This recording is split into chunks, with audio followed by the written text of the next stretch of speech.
افغانستان آیلند ته بدریم اوډیای لوبه کې ماته ورکړه او د راشد خان د ګورباز یو بهترین پرفورمنس او دا لوبه ډیره مهمه و د افغانستان لپاره د دې وجنم چې موږ سیریز د 2-0 نه سکیور کړه که مخه د بارانونو کېږي هم نو افغانستان ته مشکل نه وي سیریز به موږ الریډي د 2-0 نه سکیور کړی بیا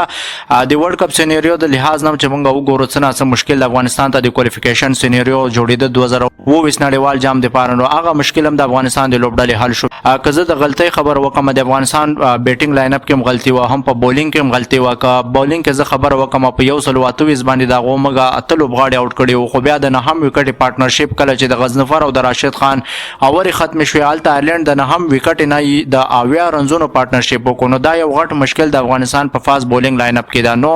نن ورځ کې غزنفر او راشد سپین بالران وکټ واخشته د فاز بالرانو ډیر زیات بیکاره پرفورمنس نو د افغانستان په بیټینګ کې ډیر زیات مشکلات او یوازې ګوربز اویا رنزونه جوړ کړو نو ګوربز سره یو لوبغاړی مونږ درې چې د سکور ګوربز فینیش کړی وای نو په اخري کې ډیر زیات مشکل و افغانستان ته د لوبي ګټلو لپاره ډیر زیات رنزونه پکارو وکټ زمونږ پلاس کې نه وي خو بیا د راشد خان کور آباد وی چالت و د رنزونه راشد خان الته جوړ کړو افغانستان یو داسې سخت مشکل نه وای سو لوبه افغانستان ته وګټل و سیریز تقریبا د 2-0 نه موږ سکور کړی نو حمید حسن ته یو ځل بیا زما هم دغه پیغام دی چې وروره که چېرته ستانه کوچینګ نه کیږي نو ریزاین ورکړه یوازې د دغه بالرانو او زمونږ د دغه لوبډلې وخت مه خرابوه ډېر زیات فری ایجنټ فاست بالران ناستې نو موږ بیا کولی شو چې یو داسې باراني